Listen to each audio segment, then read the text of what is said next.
엄청 오래된 인연입니다. 어디다 자랑하고 다닐 만한 이야기는 아니지만 저한테는 또 소중히 간직하고 싶은 아름다운 추억이다 보니 대나무 숲에다 임금님 귀는 당나귀기라고 외치는 심정으로 이렇게 여러분들께 제 이야기를 들려드리려고 합니다. 어머니가 결혼을 하면서 고향을 떠나 아버지를 따라 살게 되었습니다. 그래도 저희 어머니가 대학물을 좀 먹은 사람이라서 맞벌이 부부 생활을 했지요. 타지에서 아는 사람 하나 없이 아버지 하나만 보고 따라왔는데 어머니는 어머니 나름대로 외롭고 힘든 시간을 보냈나 봅니다. 그러다가 회사에서 친구를 한 명 사귀게 되었다고 합니다. 나이 차이는 조금 나는 편이는 했지만 어머니한테는 그 주변 지역에서 말 터놓고 지낼 유일한 사람이었기 때문에 친하게 지내게 되었습니다. 어머니를 언니라고 부르면서 잘 따르기도 했고 다행히 둘이서 죽도 잘 맞아서 둘이서 매번 같이 놀러 다니고 그랬답니다. 그 인연이 이어져서 저희 어머니가 제가 태어나고 나서 직장을 관두면서도 두 사람은 계속해서 인연을 이어왔다고 하더라고요. 저희 집에 자주 놀러와서 지냈던지라 그리고 저 볼 때마다 이뻐해주고 용돈도 주고 했던 분이시라서 제가 이모라고 부르면서 잘 따르기도 했습니다. 그 지역에서 꽤 오래 살았기 때문에 사실상 가족 다음으로 많이 만나던 사람이 이 이모였습니다. 그런데 어린 마음에 그랬나 저한테 잘해주기도 하고 그때의 기억은 흐릿하지만 웃는 게 참 예쁜 사람이었던 걸로 기억해요. 키도 작았고 동안에다가 얼굴도 작은 여리여리하던 스타일이라서 어느 정도 제가 크고 나서는 오히려 제가 덩치가 더 크게 되더라고요. 제가 서울에 있는 대학교에 합격하면서 저희 아버지도 은퇴를 하시게 되었고 그렇게 저희는 온 가족이 삶의 터전을 서울로 옮겨가게 되었습니다. 서로 한국 땅 안에 있는데 못 만날 게 어딨냐며 어머니와 이모는 아쉬워하기도 했습니다. 하지만 무엇보다 제가 더 이상 엄마의 친구이자 이모라고 따르던 하지만 속으로는 내심 여자로서 좋아하고 있던 그녀와 떨어지게 되니 그 부분이 가장 아쉬웠습니다. 그녀 또한 제 손을 잡으면서 건강하게 잘 지내라면서 눈물까지 흘려줘 그날 그때의 얼굴이 아직도 기억에 선명하게 남아 있습니다. 그 영향을 받아서 저는 지금도 솔직히 니시 혹은 연상 취향이 굳어지게 되었습니다. 그런데 연상이라는 게 사실 나이차가 한두 살 많은 연상을 말하는 게 아니기 때문에 젊을 때 연애를 하면서는 또래의 여자들과 연애를 하기는 했지만 무언가 저를 채우지 못하는 것이 있었지요. 아무튼 속으로 아쉬움은 많았지만 제 취향을 들킬 수 없어서 사실 그때는 주변 친구들도 여자 그룹 가수 누구 드라마에 나오는 주연급 누구 주인공 동생으로 나오는 누구 하면서 다들 연하나 동갑내기 여자들에게만 관심이 있다 보니 저는 선뜻 여자 주인공보다 여자 주인공 엄마로 나오는 사람이 더 예쁘지 않냐 하는 이야기를 꺼내기가 힘들었지요. 그래서 저도 남들하고 똑같이 나이 비슷한 직장인 여자친구를 만나게 되었습니다. 대학교 졸업할 때까지는 솔직히 별로 관심도 없었어서 연애를 하지 못했는데 오히려 그런 걸 보고 주변에서 오해들 하고 그러니 어쩔 수 없이 시작한 연애였어요. 그래도 첫 연애라고 내심 많이 좋아하기도 했고 마음도 많이 썼습니다. 하지만 최선을 다하긴 했지만 역시 중요한 순간에 커지질 않으니 한참 대인 나이인데도 두 사람의 연애 관계가 더 발전을 할 수는 없었지요. 그래도 그때 여자친구가 저를 많이 위해주고 기다려주고 어떻게는 일으켜보려고 이것저것 노력도 많이 했습니다. 도무지 그 여자친구한테 나는 나보다 나이가 많은 사람이 아니면 안 될 것 같다는 말을 꺼낼 수가 없었지요. 그 여자친구가 나쁘다고 생각하진 않습니다. 그녀도 사람인데 당연히 답답하고 힘들었겠지요. 결국 그녀는 저를 두고 다른 남자를 만나더라고요. 그런데 그 과정이 저에게는 그 사실을 숨기고 양다리를 걸치고 있던 거였어요. 그래서 그때 마음의 상처가 엄청 나긴 했습니다. 저를 위해 그만큼 희생해준 좋은 사람이었던 여자친구가 나를 두고 어떻게 양다리를 걸칠 수가 있나 하는 배신감이 더 컸지요. 게다가 이러나 저러나 어쨌든 첫 여자친구였기에 여자친구의 바람에 저는 시리에 빠지게 되었고 그때 카카오톡도 연락처도 핸드폰에 있던 모든 걸 지워버리고 한동안 방황을 하게 되었습니다. 그렇게 허송 세월을 보내다가 시간이 지나니까 해결이 되더라고요. 그리고 나서 다시 백업해둔 연락처를 정리하면서 카카오톡도 설치하고 정상적인 삶으로 되돌아갈 준비를 하고 있었습니다. 마지막 백업을 해둔 게 너무 오래 전이었어서 그동안의 친구 목록이 다 사라져 있었지요. 그런데 제 눈에 띄는 번호가 하나 있었으니 제가 대학 오면서 헤어지게 되었던 저에겐 첫사랑이나 마찬가지였던 이모의 번호였습니다. 10년 동안 같은 번호를 쓰고 있던 건지 카카오톡에 자동으로 친구 등록이 되면서 오랜만에 이모의 사진을 볼 수 있었습니다. 작은 핸드폰 화면에 작은 사진으로 보니 괜히 떨리더라고요. 그래서 이모의 사진을 터치해서 확대를 했습니다. 여전히 작고 아담한 체구도 그대로였고 얼굴살이 조금 더 빠졌을 뿐 저를 설레게 했던 미소는 여전하더라고요. 어디 아는 사람들하고 산에라도 놀러 갔던 건지 등산로에서 찍은 사진을 보니 오랜만에 마음이 설레기 시작했습니다. 그때부터 그녀가 어떻게 지내나 궁금하더라고요. 그런데 상태창을 보니까 메모 남겨놓듯이 해놓는 프로필 상태 메시지 아무것도 필요 없어라고 약간 냉소적인 구절을 상태 메시지로 남겨놨더라고요. 그리고 프로필 사진으로 되어 있는데 그게 올려보면 옛날에 해놓은 과거 사진들도 다 볼 수 있었거든요. 그런데 사진이 하나도 남아있지 않는 겁니다. 지금 프로필로 되어 있는 사진을 제외하면 말이죠. 그때 직감적으로 이모에게 무슨 일이 있는 건가 하는 생각이 들었습니다.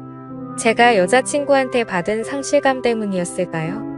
아니면 그 여자친구가 그렇게 노력을 하며 오랫동안 사랑을 나누는데도 한 번을 재고시를 못했던 게 사실은 마음속에 오래 전부터 그녀를 품고 있었기 때문이었을까요? 무작정 짐 싸들고 이모가 살고 있는 예전 그 동네로 향했습니다. 하도 오랫동안 이어온 인연이다 보니 어디에 사는지도 다 알고 있었는데 이모 집에 찾아가니 모르는 사람이 나오더라고요. 10년 이모와 떨어져 지낸 시간이 10년이고 강산이 변한다는 세월이 긴 하지만 체감상 그렇게 오랜 시간이 지난 것 같지 않은데 집부터 바뀌어 있으니 당황스러웠습니다. 그녀가 보고 싶어 찾아간 동네였으니 그녀를 찾아 헤헴을 봐야 단도직입적으로 그녀에게 대놓고 연락을 해봐야겠다는 생각이 들었어요.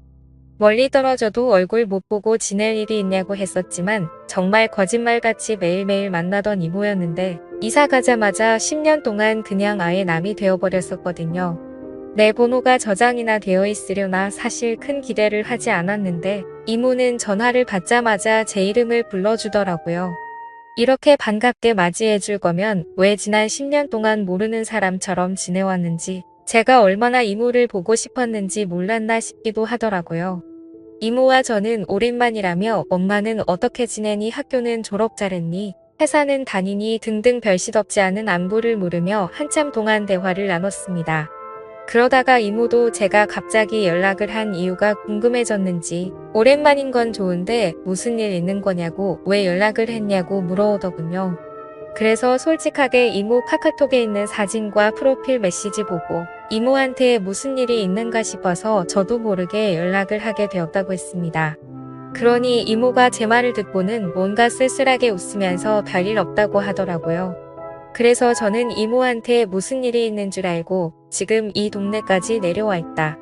이모 집까지 찾아가 봤는데 모르는 사람이 살고 있더라는 이야기를 꺼냈습니다.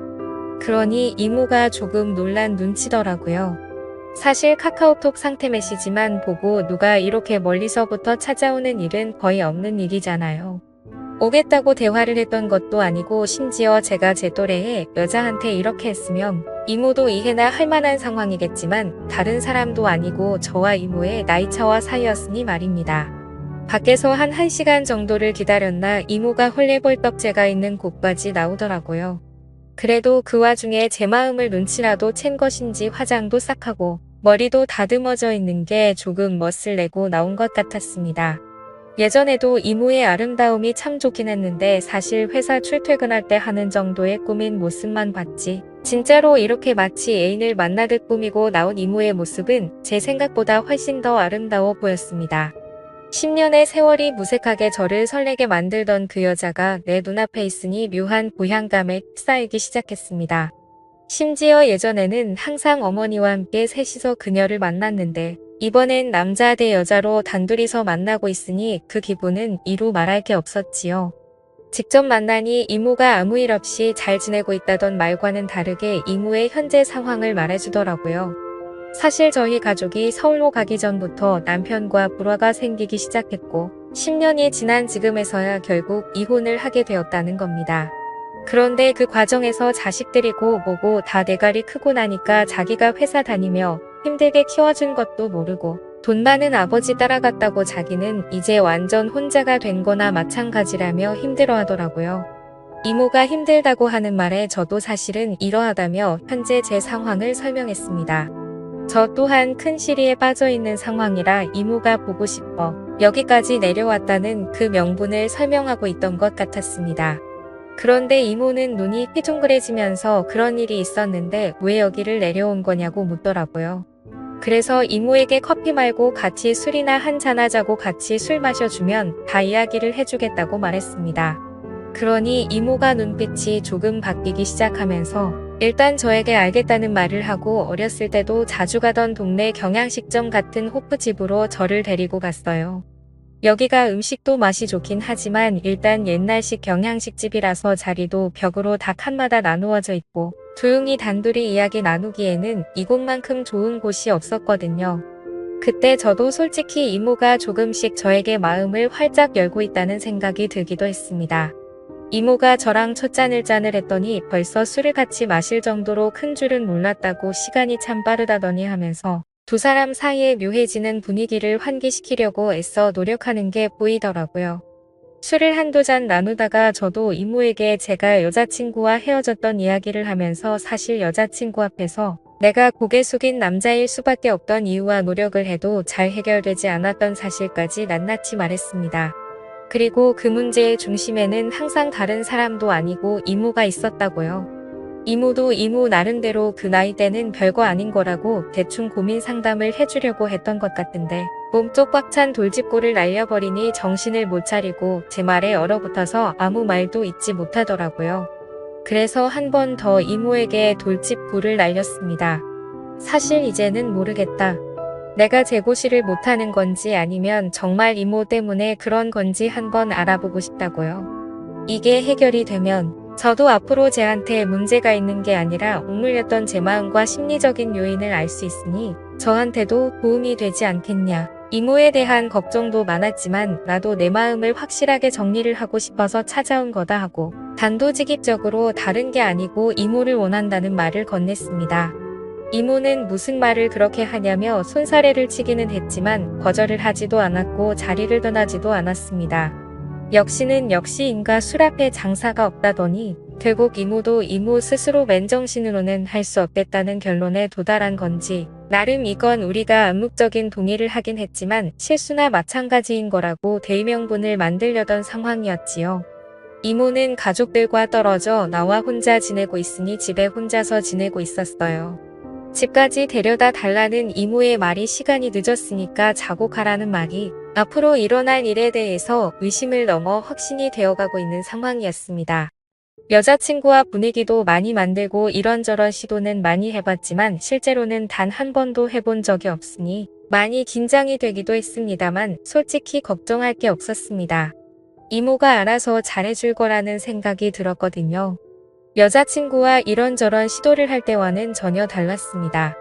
이미 이모를 부축하고 이모의 집까지 가는 동안 저는 이미 준비가 되어 있었거든요. 저에게 있어서는 오래된 첫사랑이자 제 어머니에게는 둘도 없는 고향 친구 같은 사람이었습니다. 그 오묘하고 복잡한 인간관계 속에서 그 중심에 내가 있다니 오히려 그게 더욱더 저를 설레게 하더군요. 게다가 저는 이미 10년이 아니라 아마 철들었을 때부터 계속 이모를 제 곁에 두고 싶어 했었으니 말입니다. 다음날 아침이 돼서야 이모는 걱정이 되기 시작했나 봅니다. 실수라고 하기에는 이미 서로가 의도한 대로 되었다는 걸 알고 있기에 후회해도 이미 때는 늦은 상황이었으니 말입니다.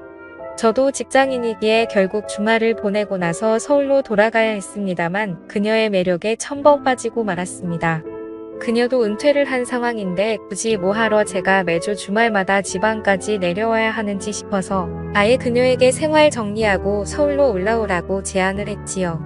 그녀는 저한테 버림받을까 두려움이 있었는지 주저하더라고요. 그래서 제가 그녀에게 다시 확신을 줬습니다. 당신은 내가 10년이 넘는 세월 만에 겨우 내 것으로 쟁취한 사람이라고 이제는 절대 놓치지 않을 거라고요. 제가 어머니한테 결혼하고 싶은 여자가 있다 하여 그 자리에 이모를 데리고 나갔을 때 어머니는 뒷목을 잡고 쓰러질 뻔했습니다. 어차피 저는 취직 후에는 집에서 나와 혼자 살고 있었는데 집에서는 허락받지 못한 만남이기에 결국 이모와 둘이 살림을 합쳐서 지내게 되었지요. 언젠가는 부모님도 저와 이모의 사이를 인정해줄 그날이 올 거라고 믿어 의심치 않습니다. 그때까지는 좀 오랜 시간이 걸리겠지만 지금은 최선을 다해서 지금의 만족스러운 삶을 유지해 보려고 합니다. 오늘의 사연은 여기까지네요. 긴 사연 끝까지 들어주셔서 감사합니다.